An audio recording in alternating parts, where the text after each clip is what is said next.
Okay, I want you to travel in your imagination back to January the 17th in the morning in 1882. Charles Darwin is doing what he always does in the morning. He's had his breakfast, he goes to his study, and he opens up his mail. In the mail, so here he is in his study.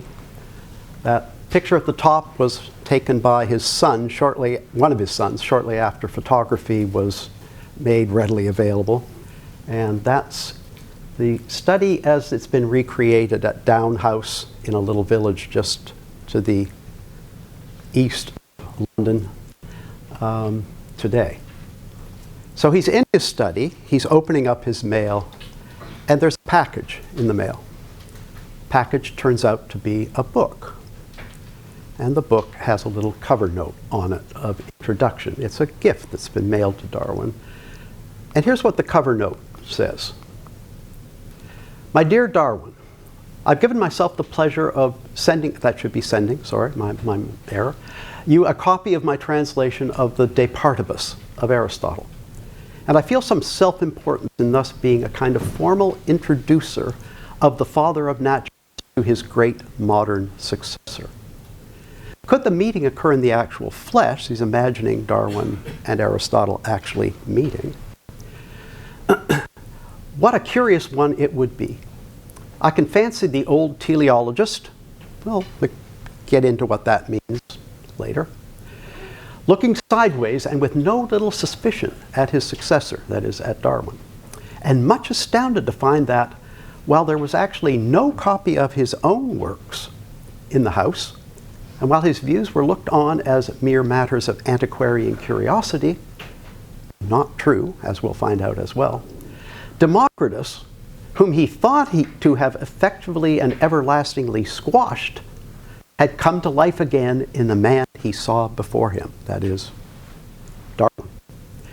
I have, however, such faith in Aristotle as a real honest hunter after truth that I verily believe that when he had heard all you have to say on your side, he would have given in like a true man, and have burnt all his writings, and this pray do, if it so please you, with the one volume of them which I send to you. Believe me, yours truly, W. Ogle. All right, that really is the introduction to this lecture. Darwin confronting Aristotle. William Ogle was a doctor, but also a professor of physiology at one of the medical schools in London, but he was also a trained classicist.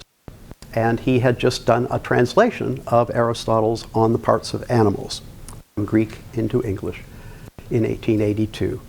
And he and Darwin had been corresponding for years on various issues. And Darwin had actually sent Ogle a couple of books after they were published. So this was not a surprise in the sense that it's an out-of-the-blue book from somebody Darwin didn't know. But nevertheless, it was a surprise in the sense that Darwin had never in his life read anything by Aristotle. Well, what Darwin always did when he got gifts like that, or even just letters, is he would immediately write an initial reply so that he wouldn't forget about it. How many times have you thought to yourself, I'm going to answer that email or text, and then a few days later thought, oh, damn. Yeah, well, Darwin was careful not to do that. He always responded. And here's what he said in his initial polite reply. I'm very much obliged to you for your gift of your Aristotle.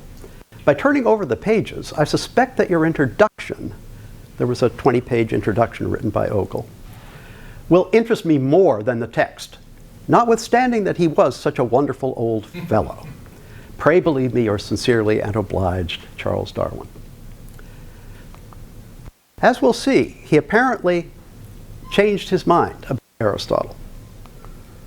For here's what he writes to Ogle a little more than 1 month later, having read Ogle's introduction and then having read all of Book 1 of the Parts of Animals in translation and a good chunk of Part 2.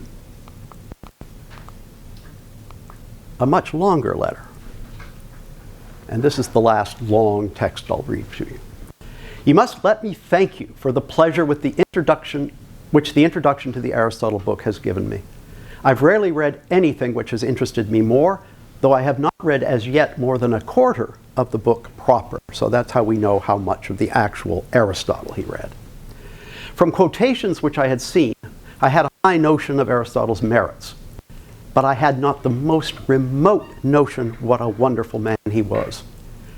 Linnaeus, Carl Linnaeus, the inventor of the modern nomenclature in biology today, and Cuvier, Georges Cuvier, the greatest comparative anatomist in the 19th century, have been my two gods in very different ways, but they were mere schoolboys to old Aristotle. How very curious also his ignorance on some points, as on muscles as the means of movement. I'm glad that you have explained in so probable a manner some of the grossest mistakes that have been attributed to him. I never realized before reading your book to what an enormous summation of labor we owe even our common knowledge. I wish old Aristotle could know what a grand defender of the faith he has found in you. Believe me, my dear Dr. Ogle, yours very sincerely. All right, so now he's read some of Aristotle, and the interesting thing is what he's actually read is all of Book 1, which is really Aristotle's philosophical introduction to the proper methods for studying biology. He's only begun in Book 2 to read his actual comparative anatomy. Darwin was not alone in being dumbfounded by how amazing this work was. Richard Owen, greatest comparative anatomist in 19th century England and sometime friend, sometimes enemy of Charles Darwin, wrote the following, and I'll just point out the last little bit. Zoological science sprang from his labors, we may almost say, like Minerva from the head of Jove, in a state of noble and splendid maturity. And one of Darwin's gods, Georges Cuvier, had this to say about one of Aristotle's biological works. I cannot read this work without being ravished with astonishment. Indeed, it's impossible to conceive how a single man was able to collect and compare the multitude of particular facts implied in the numerous general rules and aphorisms contained in this work. All right. The subtitle of this talk refers to these two gentlemen as Aristotle, or as biology's founding fathers. What do I have in mind by that? Well, take that quote from Richard Owen that I just read you. And Cuvier, at the end of his remarks, says there was absolutely nothing before Aristotle that would count even as a hint of biological science. Then all of a sudden there's Aristotle, and we have a whole science in complete maturity, as Owen puts it. Aristotle was the first natural philosopher in ancient Greece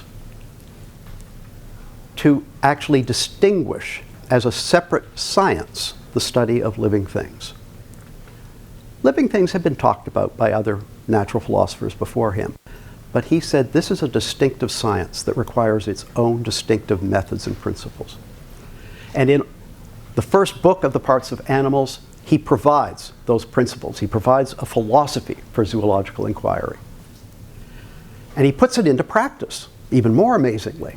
So this is just a partial list of the biological works that he produced. The history of animals, generation of animals on animal development, parts of animals, on the soul, which is a discussion of the various capacities of living things, nutrition, locomotion, perception, desire, etc. On animal motion, a general account of how animals move, and then a work called On Animal Locomotion, which distinguishes the different ways in which different kinds of animals move themselves around. That is, I want to argue, he wrote biology's constitution. And then, if that wasn't enough, he showed how to apply it in numerous different studies. In the Renaissance, naturalists who were trying to work in the same area of zoology and botany that Aristotle had worked in, turned to Aristotle's works for guidance. One example for you. William Harvey, the person who discovered the circulation of the blood, in the introduction to a work of his on biological reproduction and generation, called Experimental Studies on Generation of Animals, wrote, "Before all others, from antiquity I follow Aristotle, and from more recent times I follow Hieronymus Fabricius of Occidente, the former as leader, the latter as guide." Harvey had studied medicine at the University of Padua with Fabricius in Italy, and Fabricius was doing something that a contemporary of mine, another historian of biology, has referred to as the Aristotle Project. He was telling his students, don't read other biologists around today. Go back and read Aristotle. And that's exactly what Harvey did. This work refers to Aristotle's generation of animals over 100 times.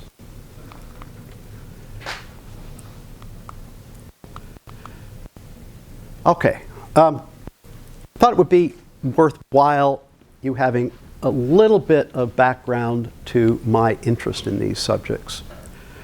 I'm in a department of history and philosophy of science. There are very few such departments in the world, only 2 or 3 of them.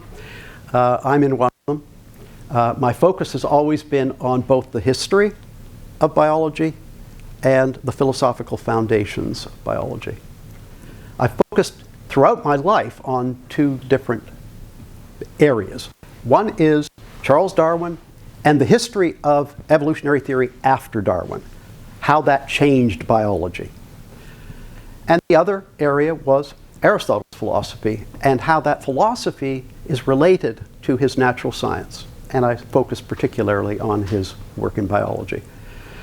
In both cases, I was focused on their methods, the methods they use for inquiry, because the link between those 2 areas of interest of mine is that I wanted to know how a thinker's philosophical ideas, how his philosophical premises influenced the way he carried out an investigation of living things. And as I hope will be clear by the end of today, my personal view is that if you understand the Aristotelian way of studying living things and the Darwinian way of understanding living things, you've pretty much covered a large chunk of the history of biology. Not surprisingly, given that those are the 2 areas that I'm studying, I'm often asked, sometimes with a sort of skeptical look at me, how are these 2 guys that are, living 2,200 years apart connected? How are they related? And the reason why I'm sometimes asked that question with a little skeptical glance, especially from biologists, is that a number of prominent Darwinians in the 20th century have insisted that the philosophical premises of Aristotle and Darwin are diametrically opposed to one another. You can't be an Aristotelian in your approach to biology and take on board a Darwinian approach to Aristotle's biology. What I want to do today is argue that they are in fact kindred spirits. And I think that letter, the second letter to Ogle, shows you that Darwin recognized that. And I'll get into the background of that in a while. So that's what I have in mind by saying that they are biology's founding fathers. I see Darwin as picking up where Aristotle leaves off, so to speak.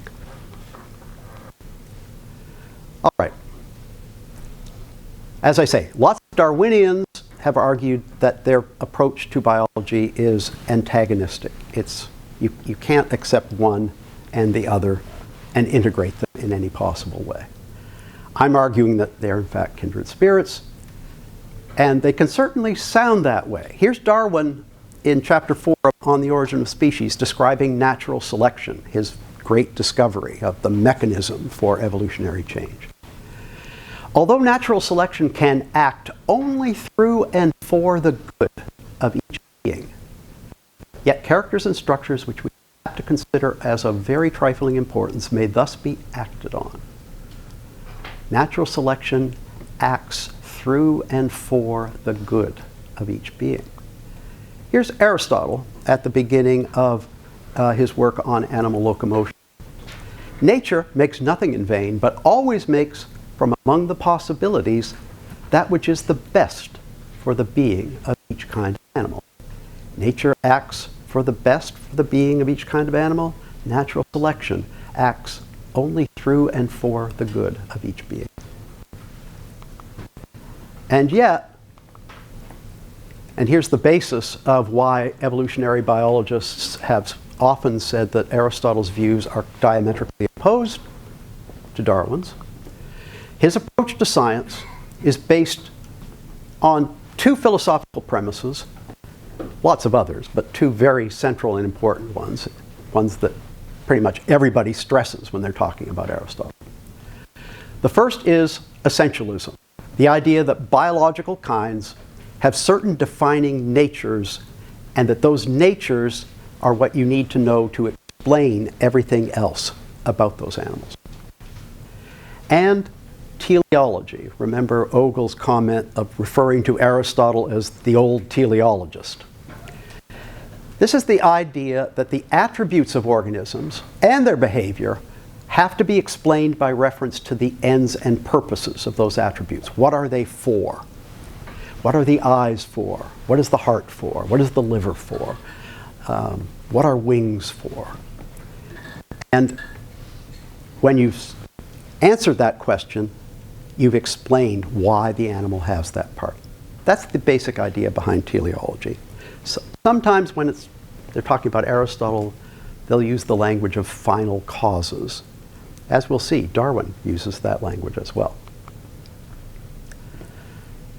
So it's a very widespread view among evolutionary biologists and philosophers who are pro-Darwin, if you like,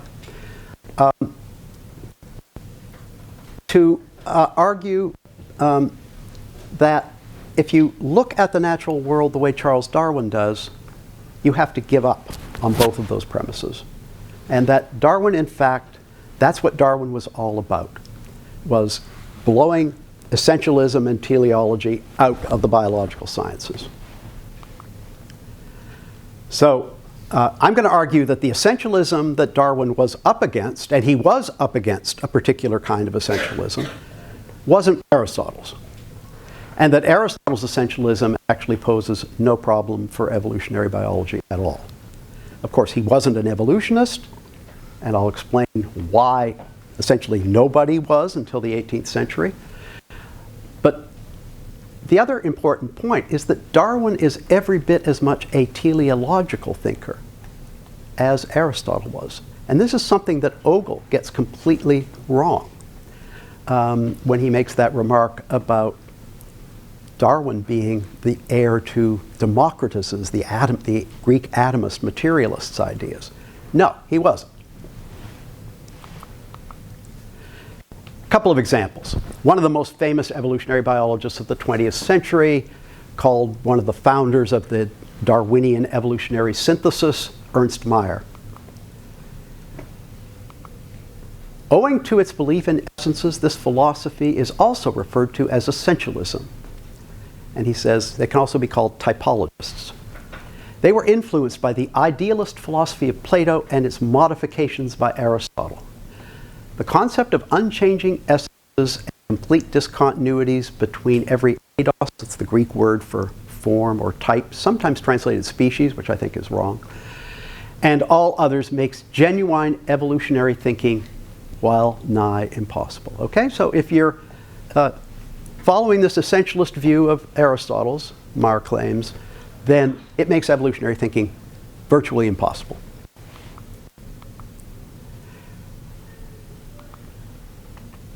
What about teleology? Well, somebody that I've had a few battles with over the years, Michael Gieselin, has this to say: a myth has grown up that Darwin somehow brought teleology back into biology. We'll see the origins of that myth soon. In any non-trivial sense of that word, he did the exact opposite, getting rid of teleology and replacing it with a new way of thinking about adaptation. What does he say about essences? Pretty much the same thing that we saw in Ernst Mayr. The essences of Aristotle are the goal of Aristotelian science, discovering those essences. They retain throughout the history of Aristotle's influence their timeless and unchanging character. Species, if you're an Aristotelian, cannot originate, he says.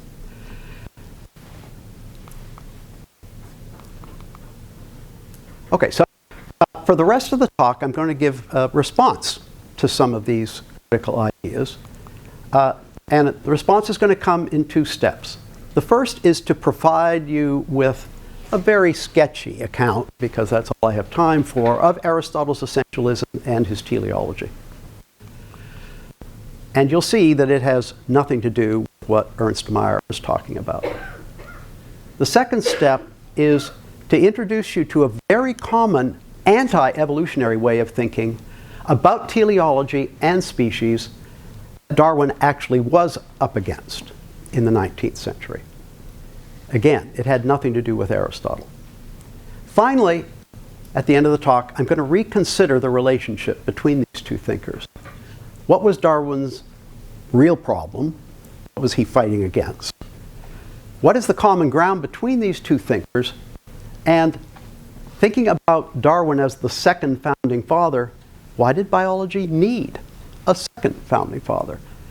If I think Aristotle's philosophical foundations for the study of living things is so great, why do we need a second founding father?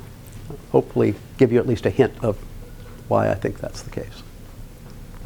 All right, Aristotle. So I'm going to talk about Aristotle's ideas as basically in three steps. Think of Aristotle as an inquirer. He's starting from ground zero. There's a whole bunch of living things out there. He's trying to organize the information, and then once he gets the information organized properly, he wants to go on and explain it. How can he do that? How do you start? Well, the first step I'm calling identifying entry-level kinds. I'll explain what I mean by that. And a good way to think about this is think about a young child. With the exception of pets that are hanging around them all the time, a young child will identify a bird and a fish long before it will identify cardinals, blue jays, finches, etc. Aristotle recognizes that, and then he says, what is it that they're doing when they do that? And can we latch on to the methodology at play and then apply it to the entire animal kingdom? Here's what he says in Book 1 of The Parts of Animals, that philosophical introduction to biology. In cases where people refer to kinds in a clearly defined manner, i.e., where the kinds have a single common nature, forms in them not too different from each other, we should refer to these animals in common as a single kind, as we do with birds and fish. And we should do the same with any currently unnamed group that embraces, as these kinds do, I think he means, many forms within it. Okay, so don't start by looking at particular kinds of animals. We start with these very general kinds. And then ask ourselves, how do the organisms within that kind differ from one another? And how do the animals within that kind differ from animals in other similar kinds? How to use his very simple example, how do birds differ from fish? And then within each of those kinds, How do the different fish differ from one another? So the idea is follow that procedure, look for many forms of bird or fish, for example, that aren't too different from each other. And we'll get into, that sounds very vague, but he has something much more precise to say about it. Then look for evidence of a shared common nature among these not too different animals. And once you've been able to do that, give all of them a single kind name.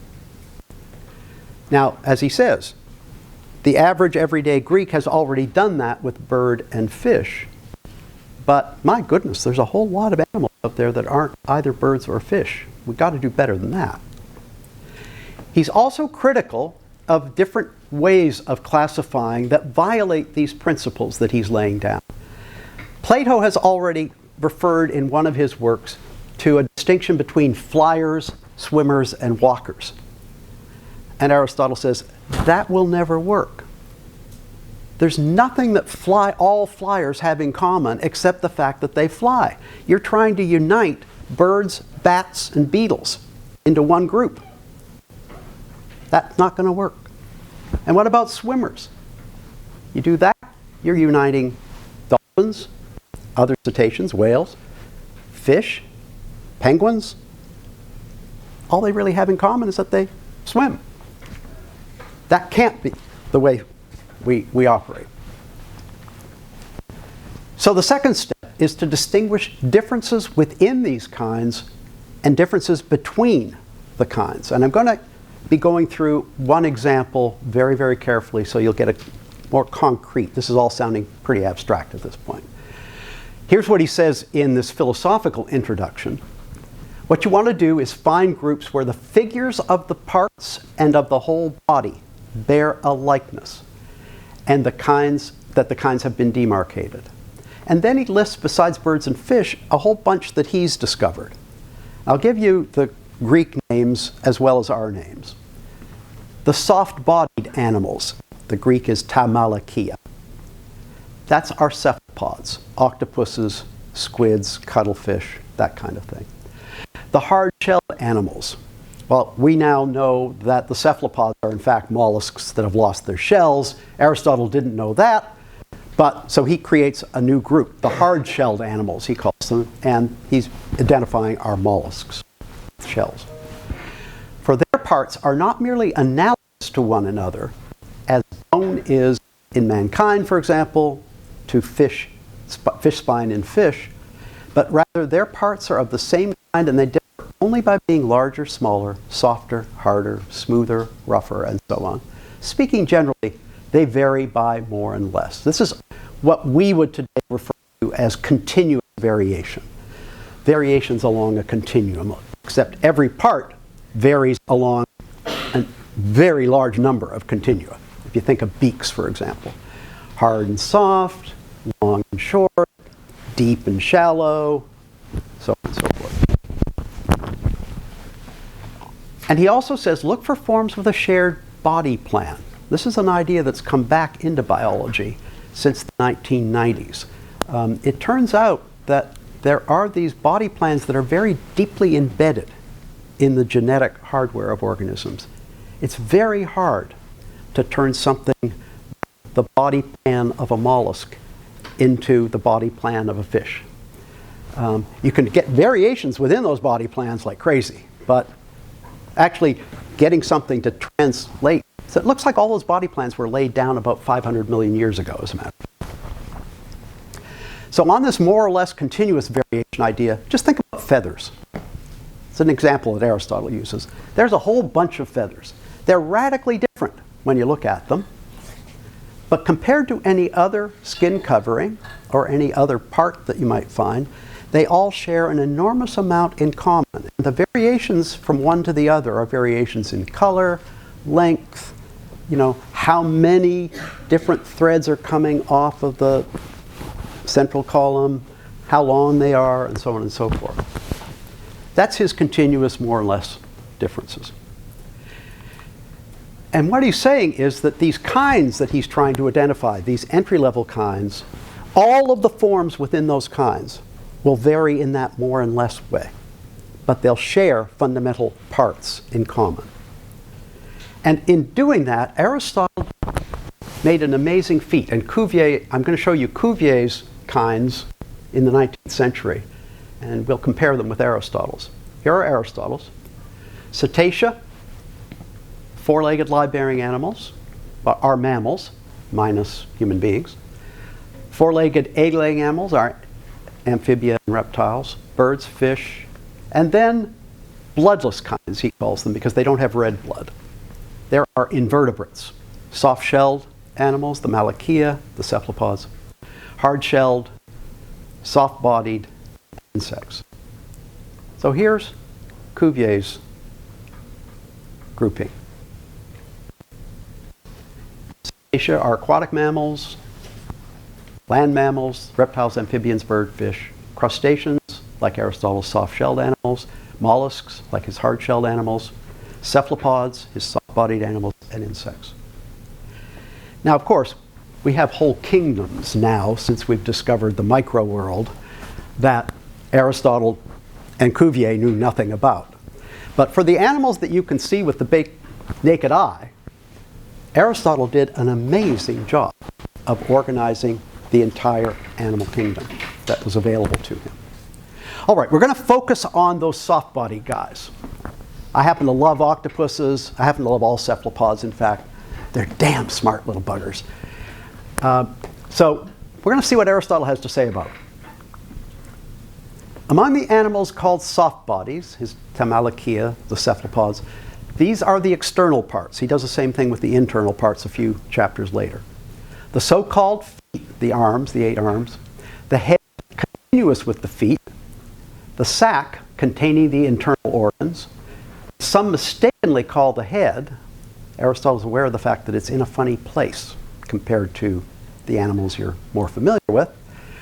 The fin, which encircles the sac. And in all of the soft bodies, the head turns out to be between the feet and the belly.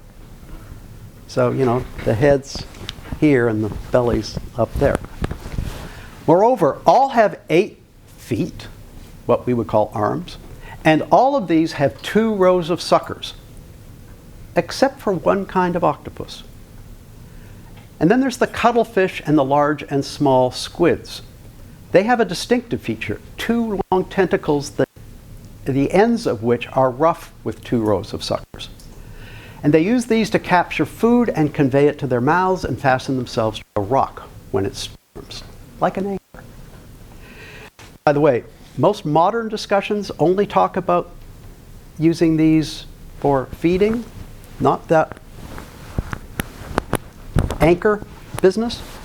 But I've talked to people who scuba dive in the Mediterranean, and they have actually seen squids and octopuses doing exactly that during stormy weather. So Aristotle probably had good information from fishermen and so on. Okay, think about that more and less continuous variation idea. You know, when you look at these, they all look radically different from one another, until you compare them to, say, crustacea, or mammals, or birds. Then all of a sudden they start to look more like variations on the same theme. That's the way people talk about these body plans today. They all have these 8 arms. They all have the relationship of the head and the belly and those arms in the same way. Yeah, some of them are long, some of them are short. There's squids that have these 2 extra tentacles besides the 8, and Aristotle, as we'll see, has an explanation for that. But when you compare them to, say, these guys, the crustaceans, he calls them the Malacostraca, the soft-shelled, basically, is what that means. Notice it's Malaca, the same word that he uses for Malachia, the softies, the soft animals. These are shells, he says, that, you know, if you stomp on it, it'll crush into a million pieces. Try doing that with one of the hard-shelled animals. You'll just wreck your face, is what you do. Okay, so you can see that, yeah, a lot of differences here. But they're all those more and less variation differences. when you compare these to any other of Aristotle's entry-level kinds, they start to look the same by comparison with those. This is the idea that he has in mind. Okay, but now we've got things organized beautifully. We've got that animal kingdom nicely organized. We've distinguished the analogous similarities between kinds with the more and less continuous variations within kinds. But now we need explanations. Why? Well, first of all, this idea of essence that keeps being attributed to Aristotle, there actually isn't any Greek word that essence translates properly. It's a Latin word. Aristotle's words that often get translated essence, there are at least 4 of them. One of them is the Greek, a participle based on the Greek word for to be, ousia. Literally, if you wanted to do a silly literal translation of it, it would be something like beingness. And then Aristotle has a habit of turning whole phrases into words. So one of those is the what it is. That's often translated as essence as well. And then so supposing you've got an account of what a thing is that has a whole list of features, and then you want to get at the feature that's sort of the explanatorily basic feature, that would be the being